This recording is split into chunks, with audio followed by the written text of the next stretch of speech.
Isang magandang araw po muli sa inyong lahat, mga minamahal kong mga kapatid sa Panginoon. Ito po ang inyong lingkod, si Pastor Ruel Camia po, mula po dito sa Winnipeg, Manitoba, Canada, para po sa ating pag-aaral ng salita ng Diyos ngayon pong umaga. Welcome po sa Tinig ng Pag-asa.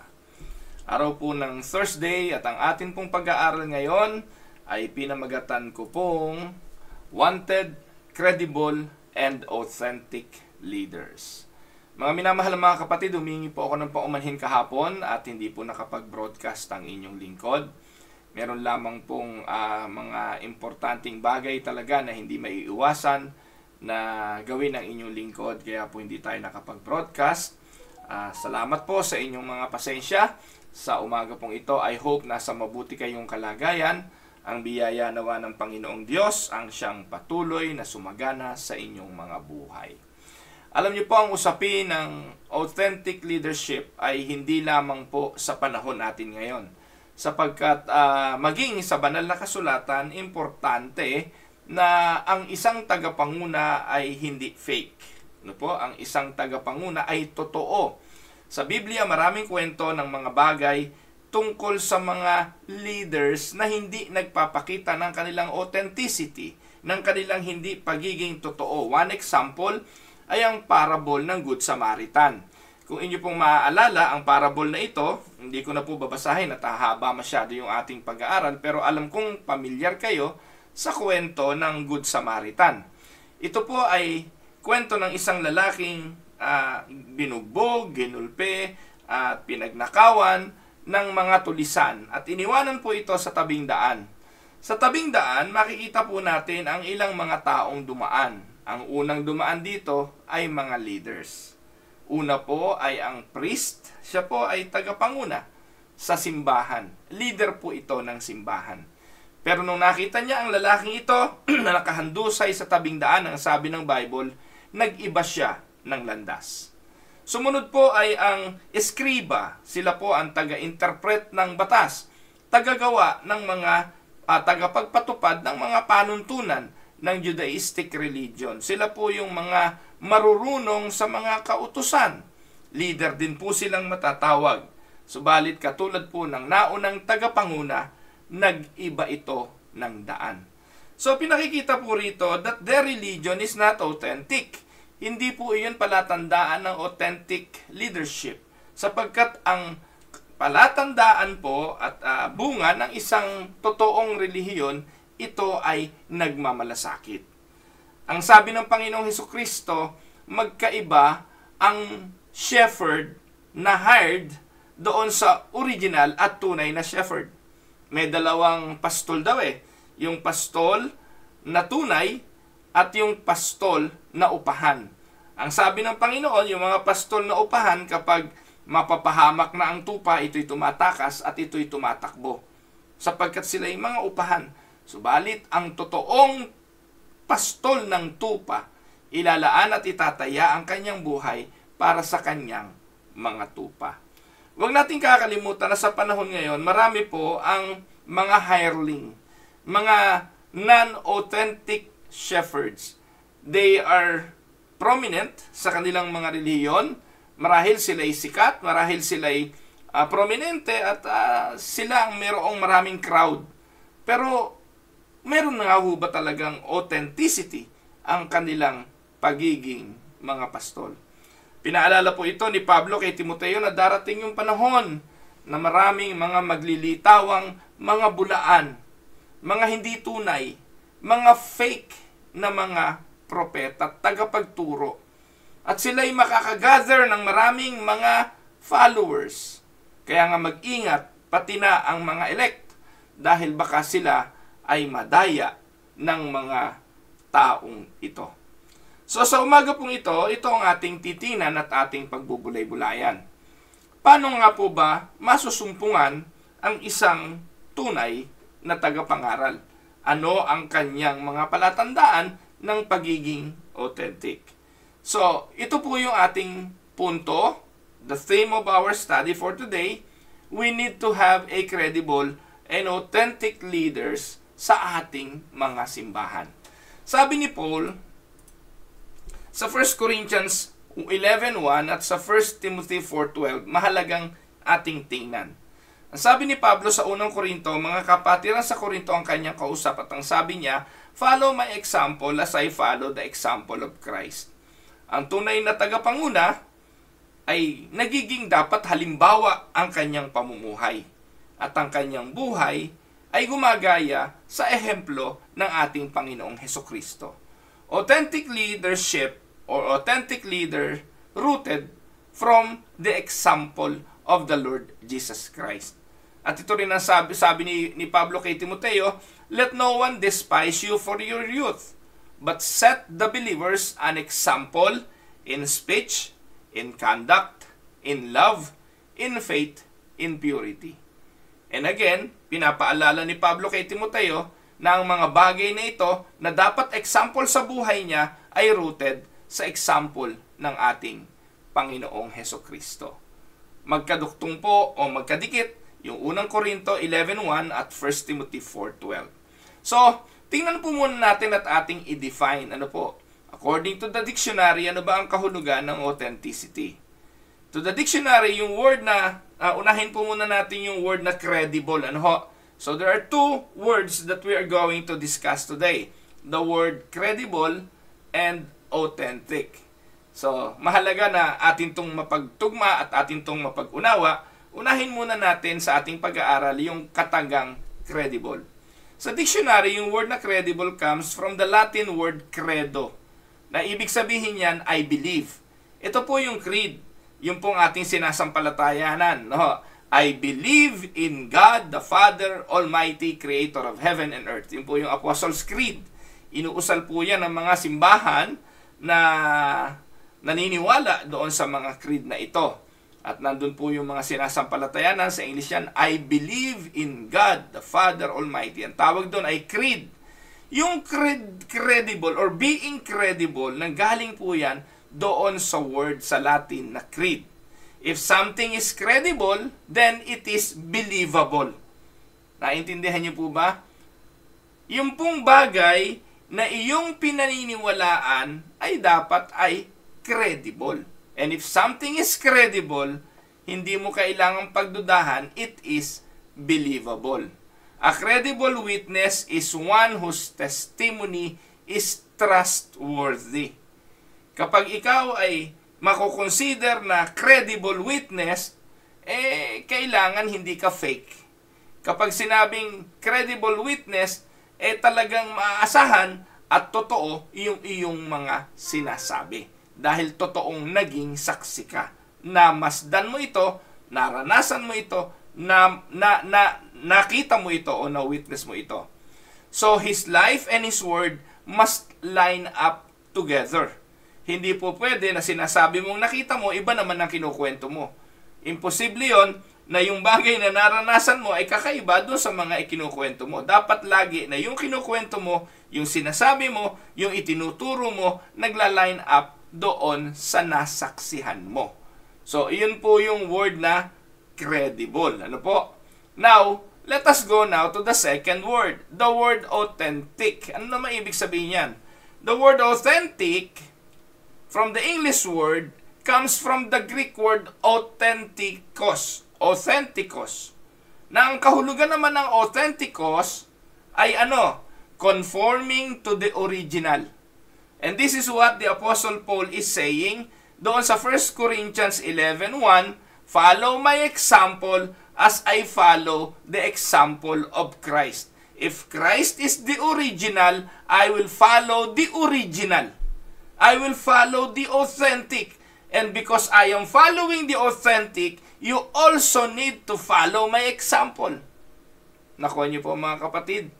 So yung Greek word for authentic ay authentikos na ang kahulugan conforming to the original or reproducing the essential features of something as authentic Chinese cuisine. As in authentic Chinese cuisine. Ibig sabihin, kapag ikaw ay pumunta sa isang Chinese restaurant, alam mo na ang pupuntahan mo ron, authentic Chinese cuisine. Huwag kang pupunta sa Chinese restaurant, maghahanap ka ron ng feta bread. Wala nun doon. Huwag kang pupunta roon at maghahanap ng pizza. Walang pizza doon. No?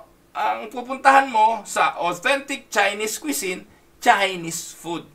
Ano-ano yun? O edi, mga French fries. Hindi. Ang nandun po mga kapatid ay pagkaing Chinese. No po? Fried rice, mga dim sum, yan yung ating makikita doon. Authentic yon. So, ito po ang kahulugan noon. Ano po? At alam niyo po mga kapatid, kapag sinabing authentic, mahal yan. No? Ibig sabihin, original kasi. Halimbawa, doon sa Divisoria, sa Philippines, nakakabili ng mga Michael Kors, mga Louis Vuitton, at mga, ano pa ba yung mga mamahaling mga bags, Hermes, na mura. So magtataka ka, bakit mura? Samantalang alam natin yung mga Hermes, yung Louis Vuitton, mga mahal yan eh. Pero dahil nga hindi siya authentic, tawag doon ay fake, mura to. No? O, mura to. Kasi nga, hindi nga siya totoo. Pero kung ito'y totoo, kahit na po yung signature ng isang lumisan o namatay na mahalagang tao, kapag ang isang bagay napirmahan niya, na ibibenta po ito sa mga kolektor ng mamahaling presyo. Bakit? Kasi may authenticity na yon ay talagang kanyang gawa at kanyang pirma. No? Collectors will pay a lot of money for an authentic item. So, ito po yung atin pong makikita. So, if something is authentic, it is not a fake or an imitation. Anything of an imitation of an original ay hindi na po yan authentic. Kahit na kopyang-kopya yan. Kaya nga po yung pera, no, yung fake dollar or fake peso, kahit na kamukhang-kamukha yan, no, kahit kahawig na kahawig yan, meron pa ring lilitaw na original at meron pong copycat, meron pong kopya lang. At lagi po yung kopya lang ay hindi nagtatagal. Kahit nga po sa mga artista, yung nangongopya lang, yung ginagaya lang, hindi po yun nagtatagal. Hindi po kayang palitan yung authentic o yung real. Ayan. So another definition of authenticity says that authentic means being actually and exactly what is claimed. And the example given is genuine honey syrup. Not watered down, but honey syrup through and through. Alam niyo po ba na meron ding mga fake na honey? Na paano malalaman? Yung daw fake na honey, kapag yung nilagay sa fridge at ito'y na-frozen, hindi yan original. Kasi yung original honey, hindi siya na-frozen. Po. Kasi yung iba, mandadaya. Kukuha lang ng konting honey. Alam niyo po, dyan, nadaya po ako niyan. Galing Mindoro, no? Marami rin mandaraya dyan sa Mindoro, eh. Bumili po ako ng honey. Pala ang ginagawa, i-extract nila yung honey, tapos haluan lang ng asukal na may tubig. No? Akala mo purong honey, pero hindi. No? Fake. Hindi siya tunay na honey. Alam niyo po mga kapatid, yan daw po palang mga honeybee. Honeybee. Nalaman ko to kay Pastor Epi kasi si Pastor Epi Bautista, yan po yung nagkukulture din ng honey nung araw. No po? Malalaman mo raw sa honey kung ano ang pinagkuhanan. Lalo na po dito sa dako po ng Saskatchewan at Manitoba. Magtataka kayo rito, merong honey dito na kulay puti. Ang honey po dito hindi kulay, di ba? Usually ang honey na nabibili ay mapula-pula, di ba? Mapula. So dito po sa Manitoba ay kulay puti ang honey. Bakit? Kasi galing ito sa canola, yung ginagawang canola oil. Yung rapeseed, ang halaman po noon ay rapeseed. Ito pong rapeseed ay napakaganda ng bulaklak nito, dilaw na dilaw po ito. At yun ang kinukuha na ng mga bee ng kanilang honey. At ang honey nito ay puti, no, puti. No, ngayon, nung araw si Pastor Epi, nabigyan po ako niya ng honey na parang tubig lang na matamis, no, puting-puti. Na-discover ko po, sabi niya, yan kasi, pag walang makuhang ano tawag doon? Walang makuhang pulot o yung nectar ng bulaklak ang mga bee. Ang ginagawa po ng ibang mga honey farm, naglalagay po ng tubig sa batya, lalagyan ng asukal At yun po yung kinakain ng honey, alternative. Siyempre, pag kinuha ng bee yun, inilagay doon sa kanilang hive, hindi po original na galing sa halaman yun, galing sa timba o sa plangganang may asukal, yun po yung ma-extract mong honey. So, hindi rin po authentic yun. Fake yun. Bagamat bubuyog ang gumawa nun, yung bubuyog kumuha hindi sa flowers, hindi sa nectar, kung hindi sa timba at sa palanggana. Ganon din daw pong ginagawa dito sa Manitoba o dito sa Canada kapag panahon ng winter. Binubusog nila yung kanilang mga bee at kapag kulang yung kanilang nakikitang mga production o yung nakukuha nila sa bulaklak, naglalagay din sila ng tubig na may asukal as an alternative bilang pagkain na iipunin naman ng mga bee during winter time na walang bulaklak. So anyway, so much information about the bees. Pero ang punto ko rito, maraming fake. Kahit na po yung simpleng honey lang, ay napepeke po iyan. So, being actually and exactly what it is claimed. Kapag sinabing honey, dapat yon ay tunay na honey. At yung pong mga tunay na honey, kung sinasabi ng iba na merong therapeutic claim yon, na nakakagaling ng asthma, nakakagaling ng ano-ano, so claim nila yun eh. So, yun yung kanilang paniniwala, pero para sa akin, it is plain sugar at hindi nakakataas ng diabetes. So, anyway, dito po may kwento ako nabalitaan na isang, sumakay ng aeroplano papunta sa ibang bansa na may suot-suot na Rolex. No, pasahero. Pagbaba po niya sa immigration, nakita na dalawa yung Rolex na suot niya. So, that is unbecoming. At ginagawa po ito ng ibang mga tao para ipalusot yung mga alahas ng hindi magbabayad ng taxes. No po?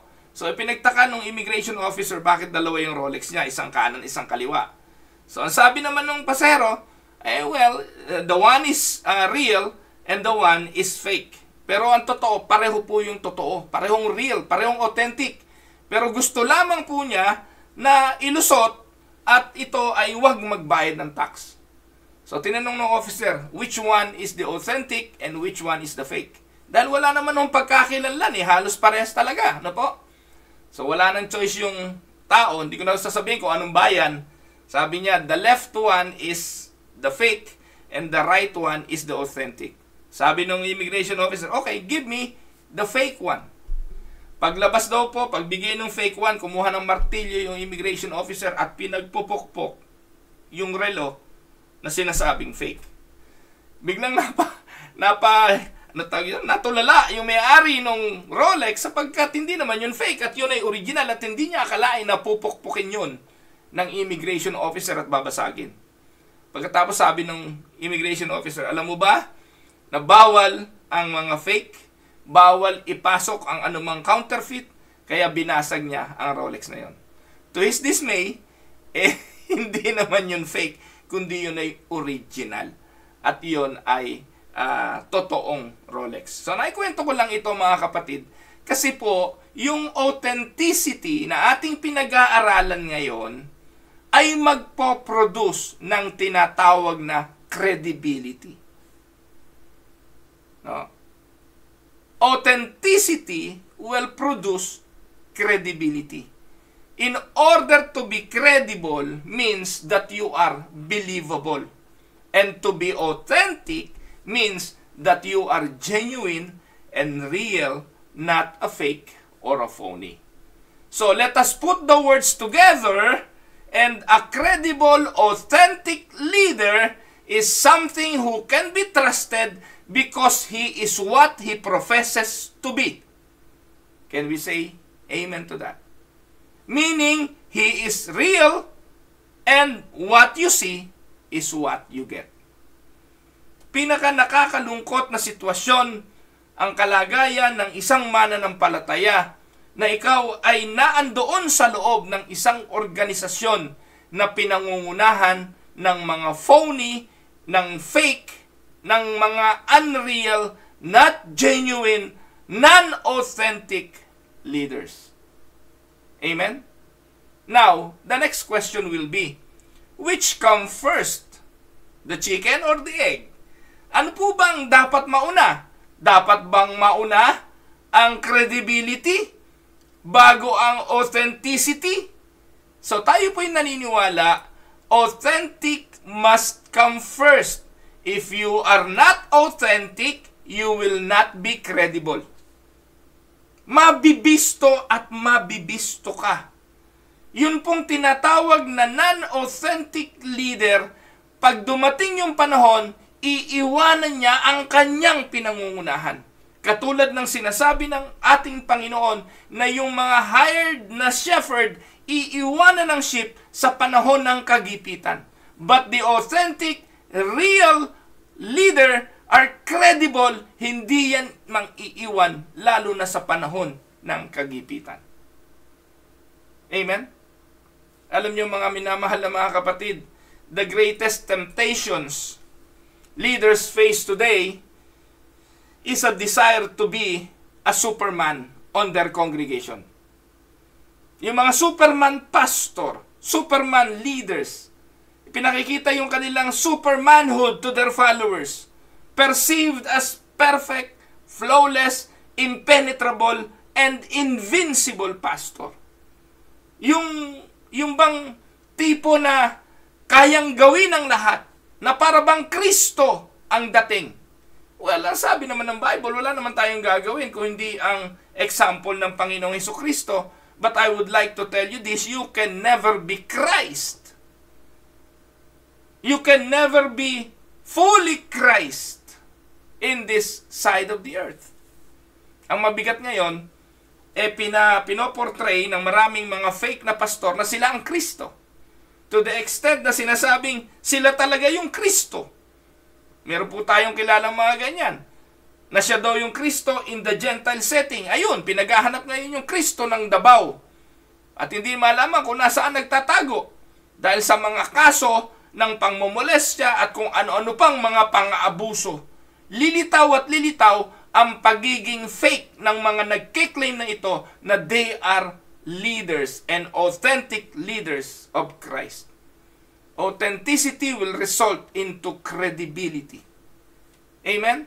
So, perhaps, leaders even wonder, why would anyone trust and follow me if I am flawed and vulnerable? Kaya ang ginagawa nila, pinipilit nilang ayusin, pinipilit nilang i-build up yung kanilang mga platform. Pinalalabas nila sa social media na sila ang pinakamagaling, sila ang pinakamahusay. Kapag nasa ministry ka nila, yayaman ka, pagpapalain ka, magaling yung kanilang ministeryo kasi sila ang marami, sila ang mahusay. Yan po yung mga palatandaan ng hindi totoo. Kaya laging paalala ng Panginoong Hesukristo, mag-ingat kayo, maluwang ang daan patungo sa kapahamakan, makipot ang daan patungo sa katotohanan, at ang mga tao nagsusumiksik doon sa maluwang sa pag-aakalang ang mga tagapanguna sa maluwang ay authentic. Tandaan po ninyo mga kapatid, marami ngayon sa era ng social media ang napakadaling mag-build up ng kanilang plataforma, ng kanilang ministry, i-build up ang karakter ng pastor na magmukhang super pastor, na magmukhang super galing, na magmukhang siya ay totoo, pero sa katotohanan ay punong-puno ng kasinungalingan. And you have seen that. You have seen that sa Hillsong. Nakita niyo po yung mga problema na nilikha ng mga malalaking ministeryong ito. Si Carl Lenz, na isa sa super pastor ng Amerika. Rockstar pastor nga ang tawag sa kanya. Pero sa kabila ng kanyang kasikatan, namumuhay pala siya ng buhay na immoral. Fake ang tawag doon. Kahit gaano kalaki ang naipundar mong ministeryo, lilitaw at lilitaw ang pagiging bulaan kung ito ay hindi totoo. Amen? So, the leaders of today's attempts to create the illusion of perfections. Ano po? They create an illusion of perfection na yung pastor namin, kapag pinatungan ka ng kamay, gagaling ka sa karamdaman. Na yung pastor namin, authentic, marami na siyang pinagaling. Na yung pastor namin, napakagaling. Kapag nagsalita, ang mga tao nagiiyakan. Meron akong kilalang pastor, lungkot na lungkot siya. Kapag siya ay nag-evangelize at walang lumapit sa harapan. Kapag walang umiiyak, ang gusto niya, yung mga tao nagiiyakan, ang mga tao nakaluhod, nakataas ang kamay, nagsusuko ng buhay. Sino ba ayaw nun? Pero hindi natin yun gawain. Yun ay gawain ng Diyos. Yun ay gawain ng Santong Espiritu. At kung ikaw, pastor, yun ang lagi mong inaasahan, yun ang lagi mong gustong mangyari sa ginagawa mo, then, nagkakamali ka ng pananaw sa ministeryo. Sino ba ang nagbo-born again? Sino ba ang gumagawa ng pagbabago sa buhay ng tao? Ikaw ba? Ikaw ba ang Holy Spirit na nagko-convict? It's only God. But people and leaders of today, they create an illusion of perfection. Tandaan po ninyo mga kapatid, credibility is the key ingredients in leadership. And the Latin word, again, for credo, or for Latin word for credibility is the word creed, which means I believe or I trust. Credibility, like credit from a bank, is given to those who are trusted. Therefore, credibility is given to leaders whom the followers find believable. And if you are not believable, not trusted to represent yourself honestly, you will have little credibility with your followers. Dahil nga kumikreate sila ng idea ng super pastor, superhuman pastor, pag nagkamali, bagsak, guho. Huwag natin kalimutan na ang mga pastor natin ay hindi rin naman perfect. Wala naman pong perfectong pastor. Lahat po ng pastor may kahinaan, and there is no such thing as superhuman pastor. Tandaan po ninyo mga kapatid, it may be the biggest paradox in leadership. Knowledge is honored while pretending to have knowledge is disdained. Tama po, ginagalang natin ang mga matatalino, ang mga marunong, pero ang karunungan na hindi naman nakikita sa buhay ay walang kabuluhan. Kaya lagi ko sinasabi, dapat yung orthodoxy ay nagre-resulta ng orthopraxy. Dapat nagtutugma yan para makita ang authenticity. Yung pinaniniwalaan at yung ginagawa dapat tugma. Dahil kung hindi, anong credibility meron yon? Tama po ba? Now, how to build credibility? The answer? Be real. Or be authentic. Huwag magkunwari. Huwag magtago. Huwag magpakadalubhasa sa pagpapaimbabaw o sa hindi pagiging totoo. And today, my dear brothers and sisters, we have a problem with credibility, especially among evangelical churches. Alam niyo po sa mga statistic ngayon, nagsasabi na yung confidence level ng leadership, especially among pastors, ay ubod ng baba. Dahil sa mga pinaggagawa nitong mga pastor na katulad ni Kibuloy, katulad ni na Ed Lapis, katulad ng mga pastor ng mga bulaan. Iba ang tinuturo sa kanilang mga ginagawa. Kaya, it is so hard to find credibility. Damay-damay po yan eh. Ngayon po, katatawanan ng maging pastor.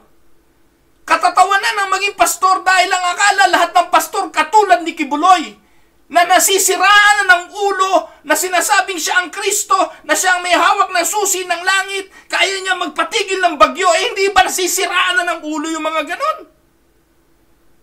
Kaya pag sinabing, pastor ka ba?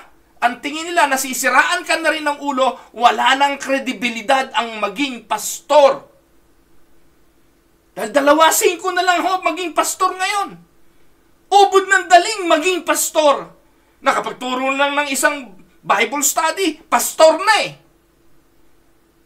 Dito po, sa Canada, ganon. Ang dami hong nagsulputang pastor, hindi mo malaman kung saan ang galing. Walang iniwan niya sa mga tindahan ditong Pilipino. Natuto lang magawa chicharon, gumawa na ng tindahan ng chicharon. Natuto lang gumawa ng kimchi, naggawa na ng tindahan ng kimchi. Nagsusulputan ng mga tindahan, unlicensed, hindi rehistrado, hindi po legit, hindi authentic, japik. Kaya yung kaibigan ko po, na kumpare ko na si kumparing Dong Kalunya, lagi niya sinasabi, hindi ka tatagal sa business dito sa Manitoba kung hindi ka authentic. Kung ikaw ay nanggagaya lang, at dito po napakaraming manggagaya lang. Sabi nga ni Brother Dong, pupunta sa Aristocrat. Yung po Aristocrat Restaurant, may dalang cellphone, pipicturan, bibidyohan yung restaurant. Palagagayahin at magtatayo din ng sariling restaurant. Pero hindi naman tumatagal tong mga ganito kasi hindi nga po sila authentic. At yung pong Aristocrat, sabi nga ni Brother Dong, 1990s pa yata yun. Tagal na. Nandito pa. Bakit? Kasi yun yung magpapatagal sa iyo eh. Yung credibility mo. Na yung sinasabi mo, i-deliver mo. Yung mga ipinangako mo, tutuparin mo.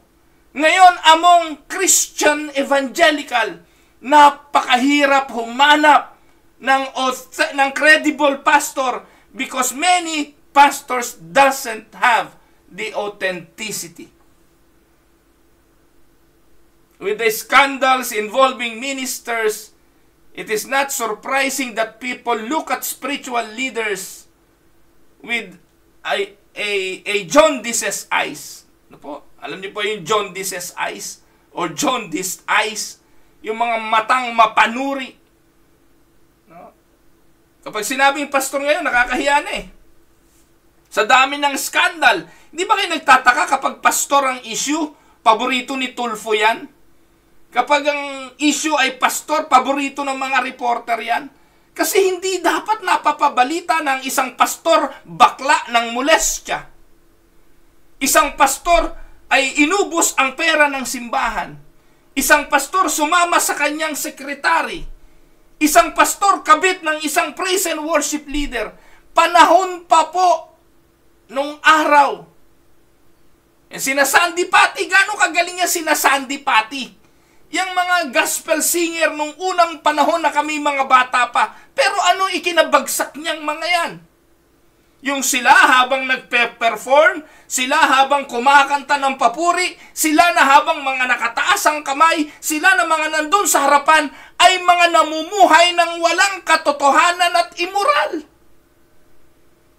Mga kapatid, gaano karami kayo na nandiyan sa harapan, lundagan ng lundagan, lundagan ng lundagan, pero sa totoo, ang buhay ay walang katotohanan. Namumuhay sa kasinungalingan. Marami akong nakilala na dating mga kasamahan sa ministeryo na later on napatunayang mga fake at huwad na walang kredibilidad sa ministeryo. Mga may asawa, may anak, pero bakla pala. Ang galing, no po? Nadaya yung kanyang asawa, binuntis yung asawa, 2 anak, pero bakla pala. Ang gusto pala lalaki. Na nung nahuli, tinanggal namin sa ministeryo, yung asawa, sabi magpatawad daw eh, nakapagpatawad siya. Kami naman nagpatawad, pinatatawad din namin siya, pero hindi na namin siya pwedeng ibalik sa ministeryo. Bakit? Mangmumulestya uli yan. Hindi namin isasakripisyo ang simbahan na meron kang pastor na bakla. Mga kapatid, maliban na lang, mabuti pa nga yung mga dating bakla. Umaming bakla, pinagsisihan ng pagkabakla. Okay yon. Pero yung nadali namin dito sa Canada, hindi inamin sa madla na siya'y bakla. Pero nagkumpisal naman sa akin na talagang minulestya niya. Pero hanggang sa uli sandali, sabi, bakla ka ba? Sabi ko, hindi daw siya bakla. Ano ka? Demonyo ka sa loob-loob ko. Dahil ang minulestya mo ay bata. Can you imagine, mga kapatid? Daming ganun. Pero ngayon, nagpapastor pa, kaya nakakatakot yung mga ganun. Can you imagine? Sa harapan, yayapos ka sa mga bata. Anong klaseng yapos? Pag tinignan mo, ano kayo yapos yun? Yapos kaya yun ng pagmamahal bilang ama ng pananampalataya o may pagnanasa? Kaya iniiwasan niyan. Dapat pastor, hindi yapos-yapos, hindi. Nako, talaga naman. Ang dami ko nakakitang ganyan. I love you, brother. I love you, sister. Mga yakap ng pagnanasa. Now, here are few observations about credibility. 1. Credibility is earned over a long period of time. Kaya sinusuri eh. Hindi ho kasi madaling mabuild ang credibility. Nakakatakot yung basta hire na lang ng hire ng pastor eh. Yung basta mangangailangan, wala tayong pastor, mag-hire tayo ng pastor. Hindi nyo nalalaman yung na-hire nyo, predator.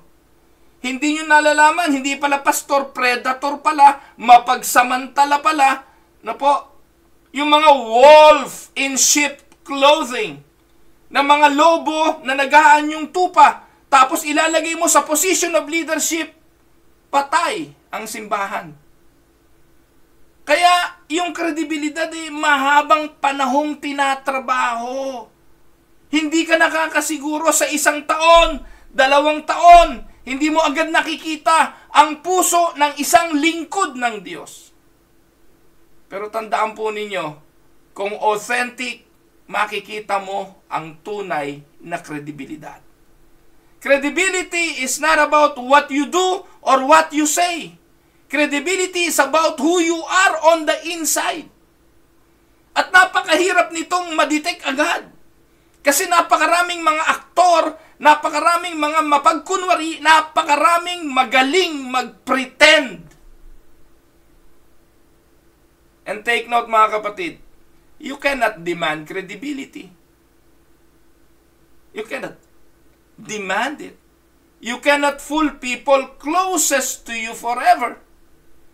Lilitaw at lilitaw yan. Lalo na yung mga nakapaligid sa yung tao. Mabibisto at mabibisto ka kung sino ka at kung ano ka. And your ministry will have lasting impact in direct proportion to the integrity of your own life. Magtatagal ang ministeryo mo. Magkakaroon ka ng lasting impact. And those lasting impact is directly proportion to the integrity of your life. Amen? Hindi yung galing mo, lilipas ang galing. Lilipas ang husay. Lahat nalalaos. Pero yung kredibilidad ng buhay mo, ng integrity mo, that will impact your life and it will create a lasting impact on people. So the great enemies of credibility are pride, arrogance, isolation, and excessive self-confidence.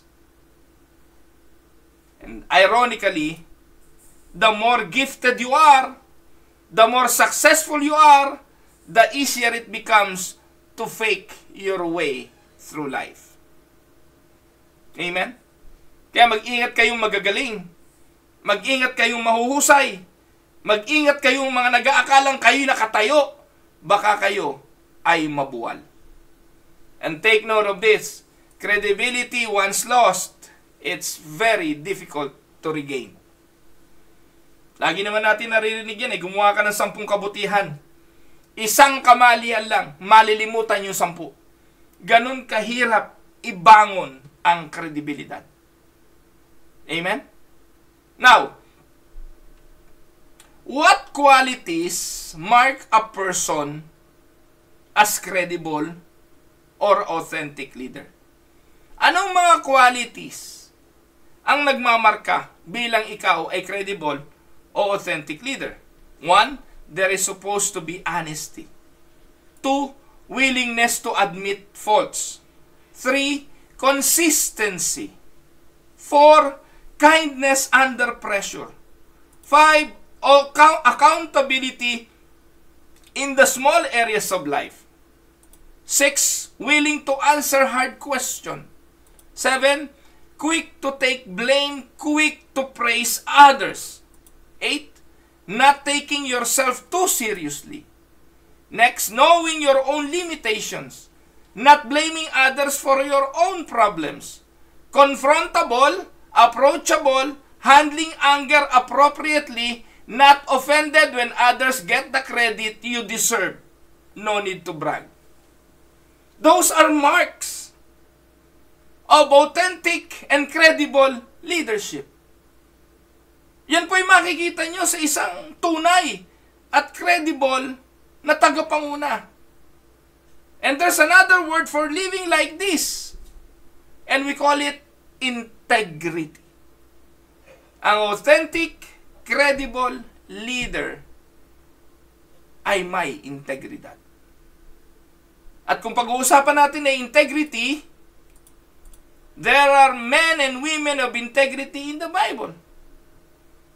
Some, according to our list, includes Abraham, Joseph, Moses, Ruth, David, Nathan, Jehoshaphat, Elijah, Hezekiah, Ezra, Esther, and so many more. These men and women stood tall above their contemporaries because they could not be bought or sold. Yun ang kanilang mga katangian. Hindi sila nabibili, hindi sila nako-compromise. They stand out in the Bible landscape like towering mountains rising above the flatland of unbelief. They don't compromise. And there is no idolatry in them. Amen? They are people of integrity. But in all the Bible, one man rises above the others as the preeminent example of integrity, and he is no one but the Lord Jesus Christ. Sa kabila ng listahan ng mga pangalan na yan, there is one who rises above, and he is our Lord Jesus Christ. Kaya sinasabi ni Apostol Pablo, ang linaw-linaw sa kanyang sulat, sa unang Korinto, ang sabi niya, 11:1, follow my example as I follow the example of Christ. And the Apostle Paul is talking about Christ's integrity. Amen? Christ was the only one and the truly blameless person who ever walked this earth. No one could pin an accusation on him and make it stick, not even his enemy. Alam niyo, sabi ng mga kaaway ng Panginoon, Matthew 22:16. Look at this. They sent their disciples to him along with the Herodians. Teacher, they said, we know that you are a man of integrity, and that you teach the way of God in accordance with the truth. You are not swayed by others because you pay no attention to who they are. Kung ito pong mga talatang ito'y nanggaling sa mga disipulo ng Panginoon, sa kanyang mga followers, sa kanyang mga tagapakinig, okay na po sabihin nating nabola lang sila ng Panginoong Hesus. Pero these words came from the Herodians to the disciples, to the other disciples, sa mga kaaway mismo ng Panginoon. No? Matthew 22:16 is a very important verse because it tells us how the opponent of Jesus sized up his character in the last few days of his life. Yung statement po sa verse 15, kung babalikan niyo po yung verse 15 ng Matthew 22, ang sabi po ng mga Parisayo, they laid plans to trap him in his words. They planned to trap Jesus in his words. Pero sa verse 16, wala silang nakita na para siya ay maitrap. They sent some of their well-trained disciples. Yung mga Pharisees nagpadala ng mga well-trained disciples para i-trick si Jesus. Saan? Sa kanyang salita. But, verse 16, itong mga disciple na ito ng mga Parisayo, ang sabi nila, we know that you are a man of integrity. You are not swayed by others. Amen? This isn't just a compliment. It is an honest evaluation of Jesus by men who intended to murder him. Ibig lang sabihin, even his enemy or enemies had to admit his integrity. Amen? Dito po sa mga talatang ito, what does integrity involves? One, we know according to them. Yan yung reputation mo eh. Yung pagkakakilala nila sa'yo, yung kung sino ka ayon sa kanila. Yan ang iyong reputasyon. And then, sabi, your commitment to truth. We know that you are a man of integrity, that you teach the way of God in accordance with the truth. Hindi lang in words, in truth, but in words. You teach the way of God. And in your relationship, you are not swayed by men. And your consistent lifestyle, you pay no attention who they are. Kaya i-breakdown yung mga kapatid, yung Matthew 22:16, yan na po yung outline, yan na yung sermon. Yan ang kahulugan ng integridad ng ating Panginoong Hesukristo. And even as they attempt to trip him up, his enemies must confess that his reputation, his commitment to the truth, and his consistent lifestyle made him a man of integrity.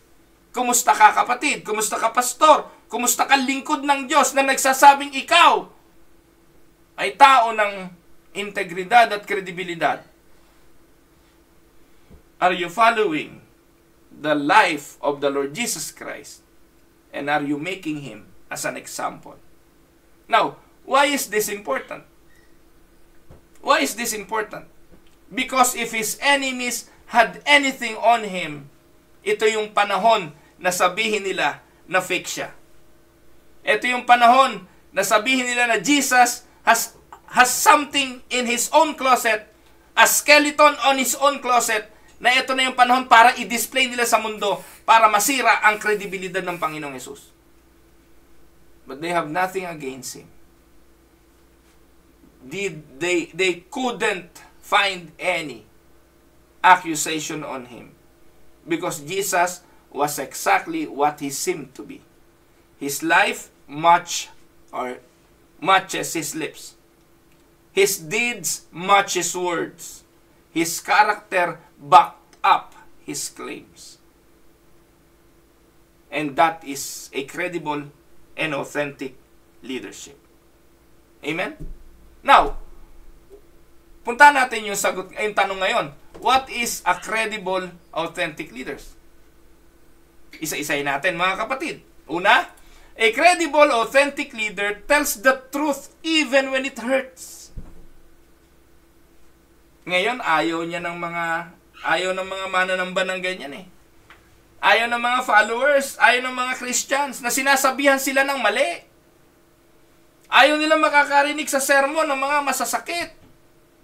Ayaw nila ng sermon na bumabanggit ng mga kasalanan, yung pangangalo niya, ayaw nila niyan. Yung pagnanakaw, ayaw nila niyan. Kasi ang dami sa loob ng simbahang magnanakaw, nangangalo niya, mapandaraya, mga businessman na corrupt, na hindi ayos mag-deal sa kanilang mga negosyo.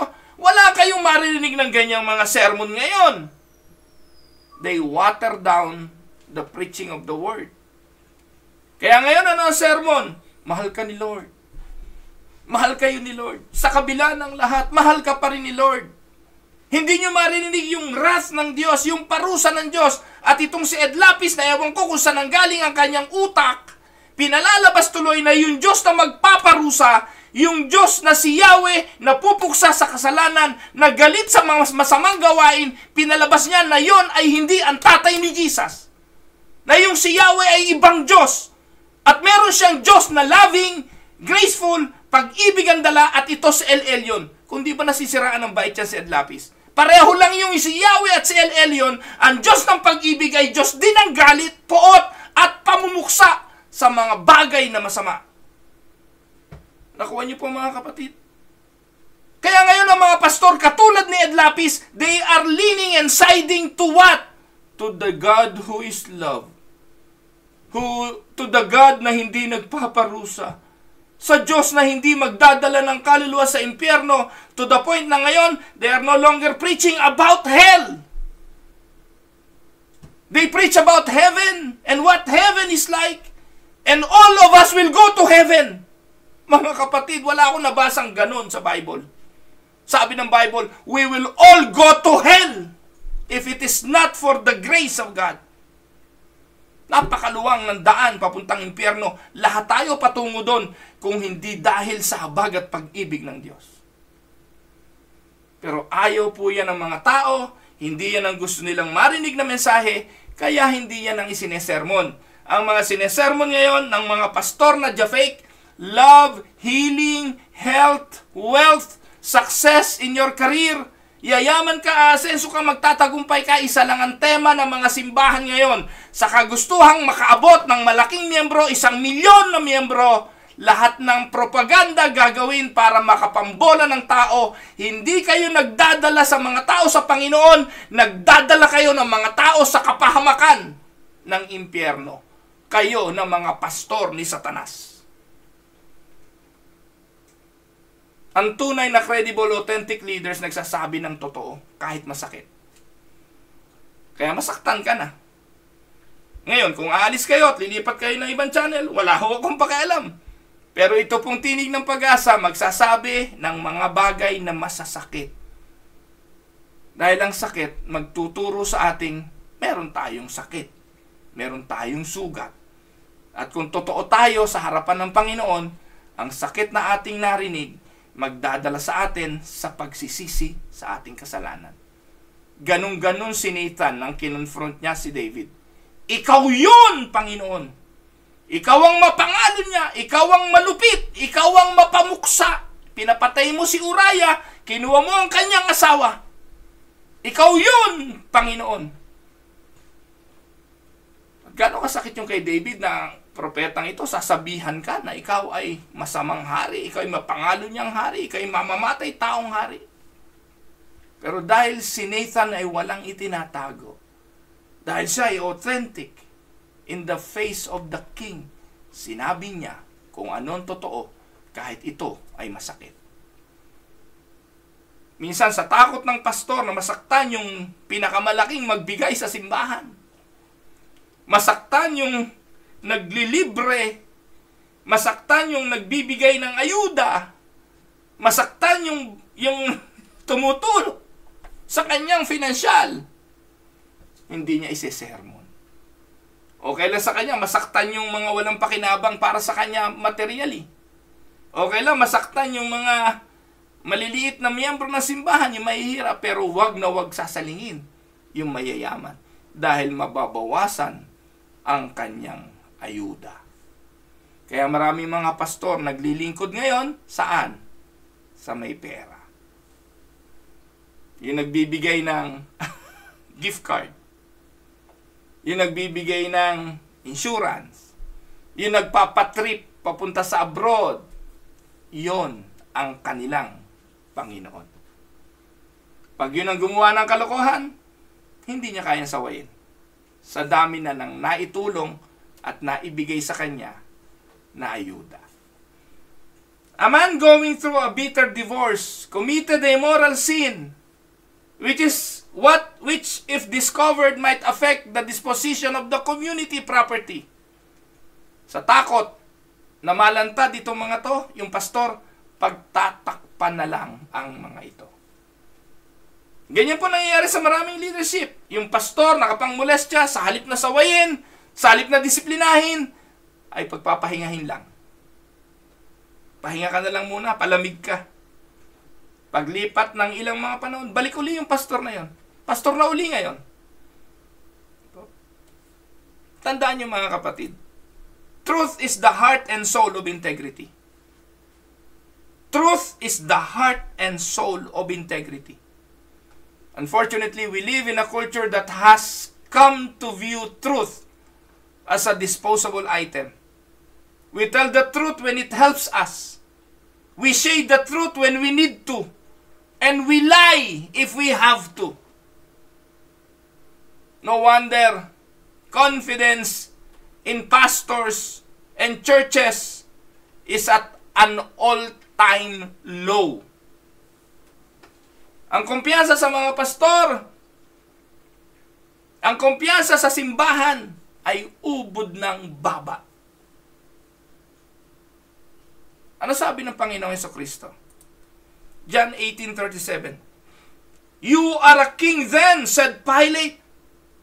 But Jesus answered, You say that I am a king.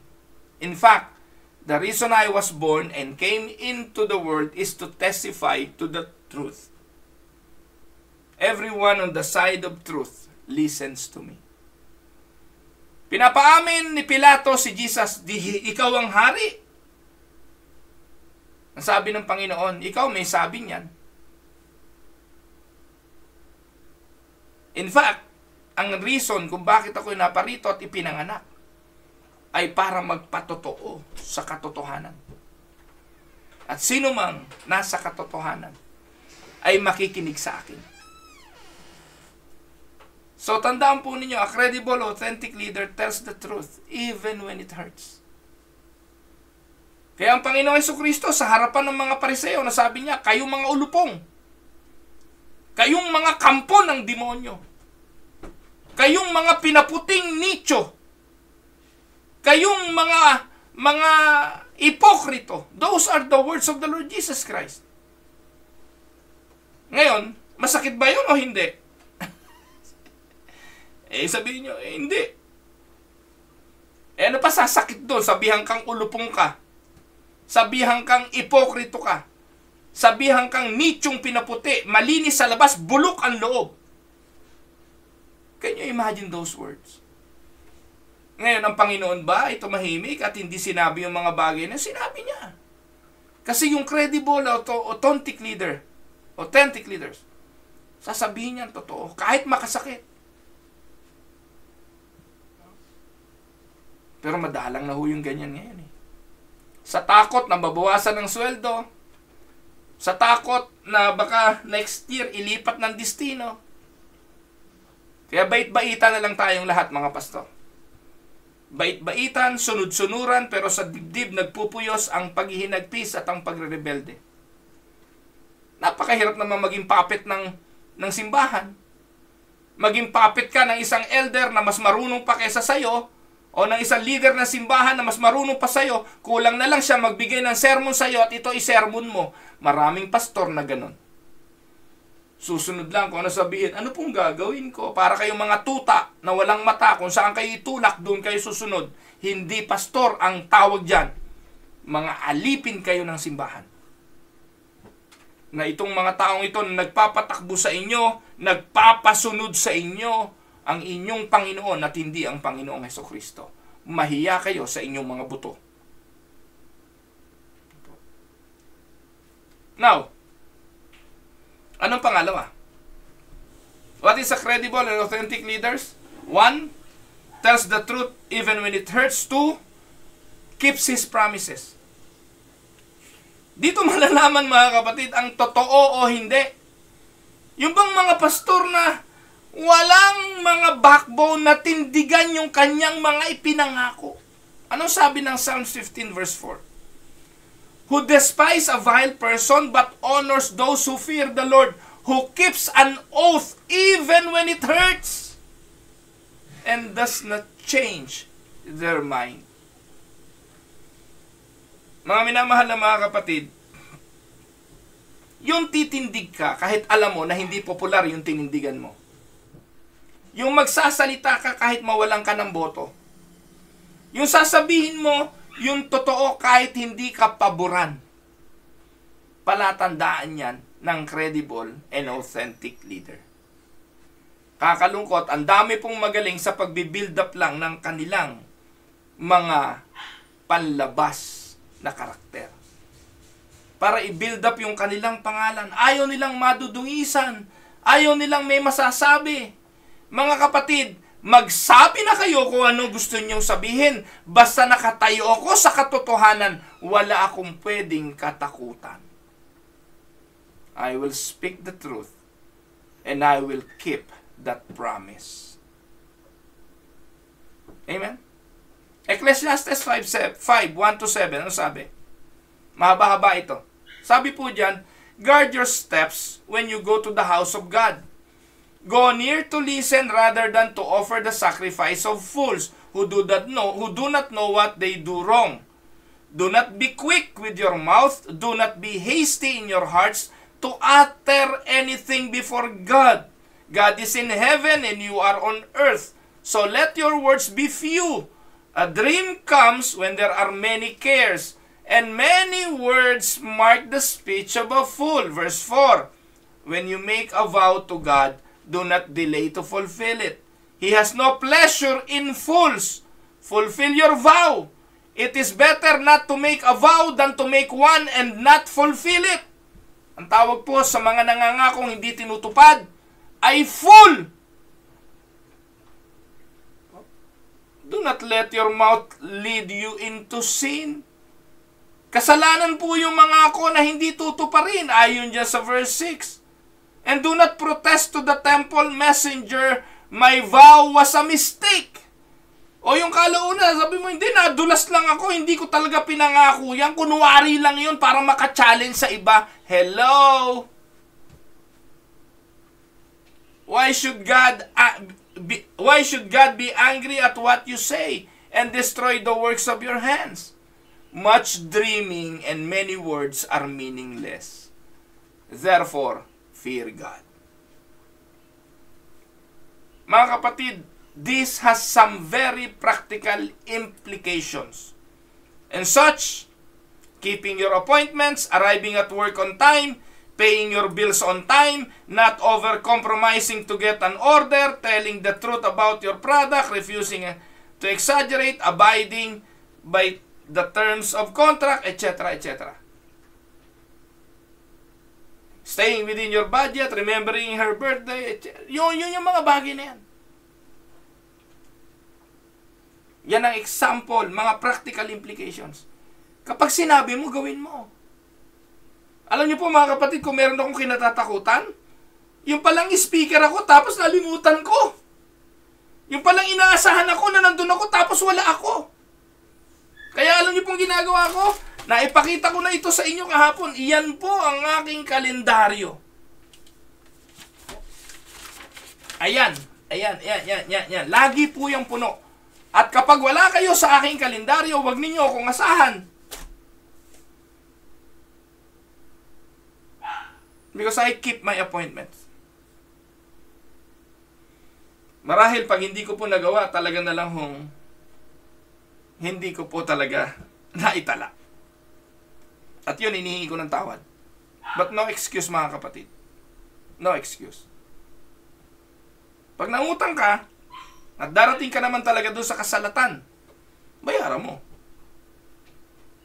Dito sa Canada, sino ba naman walang utang dito? Bahay, utang. Kotse, utang. Bibili ka, utang. Lahat utang. Pero doon malalaman ang kredibilidad mo. Kung pagkatapos mong umutang, natutunan mong magbayad. Kaya ito po yung dapat binabantayan ng isang tagapangunay, ng isang Kristiyano. Pag sumablay ka sa money management at nasadla ka sa matinding utang na hindi mo na nababayaran, sisirain na nito pagkatao mo eh. Mawawala ka na ng kredibilidad. At isang sablay lang, mga kapatid, tanda mo, damay-damay na yon. Damay-damay na yung pananampalataya mo, yung itinuturo mo. Ano ba naman yan? Leader ka pa naman, pastor ka pa naman, di ka marunong magbayad ng utang? Pastor ka pa naman, hindi ka marunong tumupad sa oras, ikaw ang laging late? Pastor ka pa naman, tapos sa trabaho, ubod mo ng tamad. Damay-damay yan, mga kapatid. Ano ba naman yan? Kristiyano pa naman kayo, mahal-mahal yung magtinda. Ano ba naman yan? Kristiyano pa naman kayo, nagbebenta kayo ng alak at ng sigarilyo. Damay-damay na lahat yan. Yan ang implikasyon yan. Pero kung authentic ka, tunay ka, magpo-produce ito ng credibility. And credibility, in another term, is integrity. Alam niyo mga kapatid, most of us intend to keep our promises. Our basic problem is overcommitment. We promise too many things to many people with too little thoughts. Lahat pinapangako natin, opo, gagawin ko, pero sobrang dami ng pinangakuan mo, hindi mo na alam kung sino yung tutuparin mo. Tandaan niyo, people of integrity make fewer promises, but keep the ones they make. Amen? What is credible and authentic leaders? 1, tells the truth even when it hurts. 2, keeps promises. 3, A credible, authentic leader confronts problems when it would be easier to walk away. Yung tunay na authentic na tagapanguna, hindi lang kino-confront ang kasinungalingan, hindi lang nagsasabi ng totoo, kino-confront din ang problema. Point blank. At hindi ito tinatakasan. A good leader never walk past a problem. Just remember, when it comes to solving problem, the first price to pay is always the cheapest. And we ignore problems hoping that the problem will go away. But that is seldom happens. Most of the time, kapag hindi kinonfront, paulit-ulit lang yan. Kaya if you are not good in confronting the problem, then you are not leading. You are just reacting. So ano sabi ng Proverbs 27:6? Wounds from a friend can be trusted, but an enemy multiply kisses. Sa King James Version, faithful are the wounds of a friend. And better to have a friend tell you the hard truth than have somebody try to butter you up and cover up the hard things you need to hear. Mga kapatid, pakinggan niyo po itong sasabihin ko. Napakasakit daw ang saksakin ka sa likod. Napakasakit yung ikaw ay pagtaksilan. Pero mas sigit na mas masakit kung sa pagsaksak sa iyo sa likod at iyong nilingon, ang nakita mong may hawak ng panaksak ay ang matalik mong kaibigan at ang iyong pinagkatiwalaan. Amen? Kaya, anuman ang kahinatnan, huwag kang matakot. Bilang tagapanguna, kung totoo ka, gawin mo ang mga bagay na ito. Gawin mong sabihin ang katotohanan kahit ito ay masakit. Gawin mo ang iyong mga pangako para hindi dumami. Kontian mo lang ang mga pangako para konti lang ang iyong tutuparin. At pangatlo, i-confront mo ang problema. Mas madali ito. Mas madaling tumakas kesa i-confront ito, pero ito ang magbibigay ng tamang resulta. Amen? Mga kapatid, ito po ang inyong lingkod, si Pastor Roel Camia po, mula po rito sa Winnipeg, Manitoba, Canada, para po sa ating pag-aaral ng salita ng Diyos ngayong umaga, dito po sa Tinig ng Pag-asa.